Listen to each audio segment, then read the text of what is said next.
Hello everyone, crime story में आपका स्वागत है। आज की क्राइम स्टोरी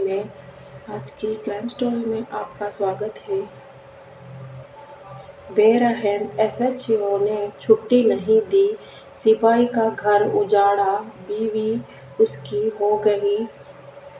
बीवी और नवजात की गई जान। SHO death control.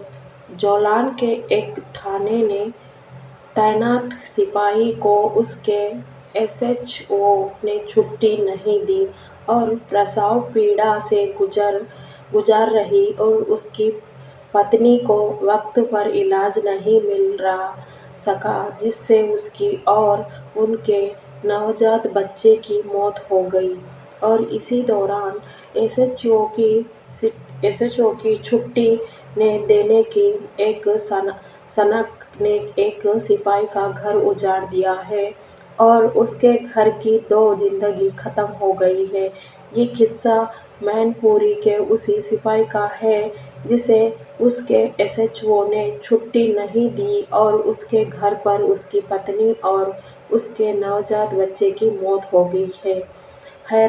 हैरत की बात है कि मरने वाली महिला और सिपाही की पत्नी भी और आरपीएफ में सिपाही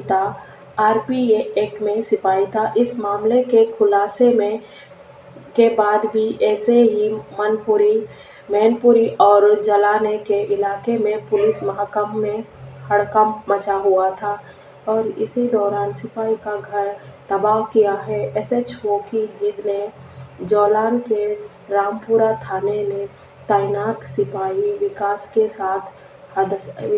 साथ ये हादसा हुआ है। ड्यूटी ऑफिसर एसएचओ की एक स्नक ने अनर्थ कर दिया है। जोलान के रामपुरा थाने में तैनात सिपाही विकास का कहना है कि उसके घर से फोन आया था कि उसकी पत्नी को प्रसव पीड़ा शुरू हो चुका था और वहां हैरान की बात या घर आ जाएगा। इस फोन के बाबत जब उसे सिपाही ने अपने धन्यदाक्ष के बताया और छुट्टी की गुहार की तो उन्होंने छुट्टी देने से साफ मना कर दिया है। रास्ते में हो गई बच्चा की मौत।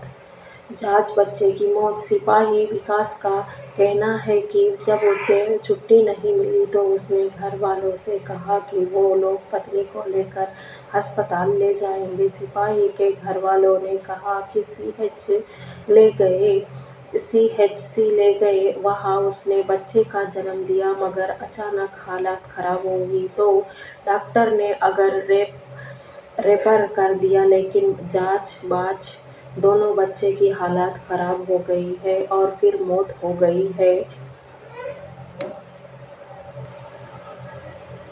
छुट्टी देने से साफ मना कर दिया था। रास्ते में हो गई जांच और बच्चे की मौत। सिपाही विकास के कहना है कि जब उसे छुट्टी नहीं मिलती तो उसने घरवालों से कहा कि वो लोग पत्नी को लेकर अस्पताल जाएंगे। सिपाही के घरवालों ने उसे सीएचसी ले गए। वहां उनसे बच्चे की जन्म दे दिया था मगर अचानक सा हालत खराब हो गई थी, लेकिन जन्म हुए डॉक्टरों ने अगर फिर रेफर कर दिया, लेकिन दोनों की हालत खराब हो गई थी। कई हफ्तों से कर रहा था मिन्नतें। पीड़ित सिपाही विकास निर्मल साल 2018 से बैच का सिपाही है। मिली जानकारी के मुताबिक वहां एक सप्ताह से रामपुरा थाना में इंचार्ज अर्जुन सिंह से गर्भवती पत्नी का प्रसव करने का हवाले देते थे। हुआ कई बार मिन्नती करता रहा। अपर पुलिस में अधीक्षक असीम चौधरी के मुताबिक विभागीय जांचें थानाध्यक्ष दोषी पाए गए हैं। थानाध्यक्ष अर्जुन सिंह ने गलती की है। वहां उन्होंने सिपाही को छुट्टी देनी चाहिए थी। उनके खिलाफ विभागीय कार्रवाई की जानकारी दी गई थी, लेकिन इसी तरह उन्हें अपनी गलती का एहसास हो गया। हुबाली हत्याकांड की जांच अब सीआईडी के हवाले कर दी थी। कर्नाटक के मुख्यमंत्री की सिद्धारामैया ने सोमवार को कहा कि उनकी सरकार ने हुबली में हुई छात्रा की हत्या के मामले को अपराध जांच विभाग सीआईडी को सौंपने का फैसला किया है।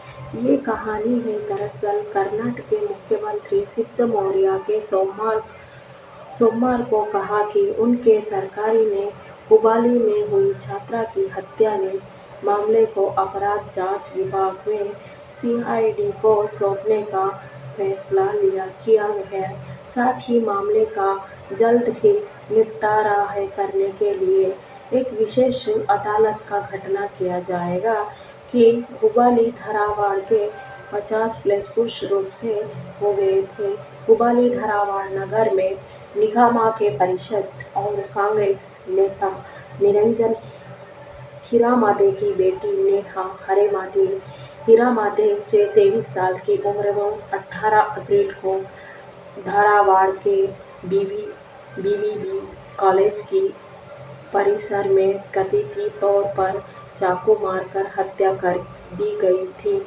नेहा की हत्या करने के बाद आरोपी फयाज खेंडू नाइक मौके से भाग गया, लेकिन बाद में पुलिस ने उसे गिरफ्तार कर ली गई था। लेकिन Neha master of computer application MSc के प्रथम वर्ष की छात्रा थी। एमसीए की प्रथम वर्ष की छात्रा थी और पहले उसका सहपाठी रह चुका था। सिद्धारामैया ने कहा कि हमने हर मामले पे सीआईडी को देने का फैसला किया है। हम उसके एक विशेष अदालत में का गठन करेंगे। इससे समयबद्ध तरीके से आरोप पत्र दाखिल कर दिया, मामले का निपटारा से रोका। एक पत्रकार के सवाल का जवाब देते हुए उन्होंने कहा कि मैंने उनके माता-पिता के अवसर पर नहीं जा सका। हमारे जिले के प्रभारी मंत्री और पार्टी कार्यकर्ता गए थे और एच.के. पाटिल कानून मंत्री भी जा रहे हैं। मैं जब हुबली जाऊंगा तो उनके घर जाऊंगा। केस को लेकर हो रही है राजनीति। पीटीआई के मुताबिक हुबली में हुआ इस हत्याकांड से लोगों को बहुत ही आक्रोश आने लगे और ये सत्तारूढ़ कांग्रेस और विपक्षी भारतीय जनता पार्टी के बीच भी राजनीति के विवाद बन गए थे। सत्तारूढ़ दल से इस निजी विवाद पर हुई घटना के तौर पर इन्हें पेश किया गया है। भाजपा पार्टी के इसे लव जिहाद मामले बताया गया और कहा कि यह राज्य में बिगड़ती कानून व्यवस्था का प्रमाण है। भाजपा की छात्र शाखा, अखिल भारतीय विद्यार्थी परिषद और हिंदुत्व संगठनों में जुड़ा अन्य संगठनों ने न्याय की मांग करते हुए विरोध प्रदर्शन किया और आरोपियों के लिए सजा की मांग की है। कई अलग-अलग स्थानों पर इसी तरह की विरोध प्रदर्शन की गई है। सीएम का दावा, कम हुआ अपराध का मुख्यमंत्री ने दावे किया। राज्य में कांग्रेस के शासन के दौरान अपराध के मामले में कमी आई है। साल 2023 में अपराध 1299 मामले में सामने आए थे। वहीं भाजपा के 4 वर्षों में शासन के दौरान 2019-2022 तक क्रमशः 1318, 1344, 1370 अपराध के मामले में सामने आए थे। उन्होंने कहा कि हम अपने कार्यालय में भी सभी को सुरक्षा देंगे।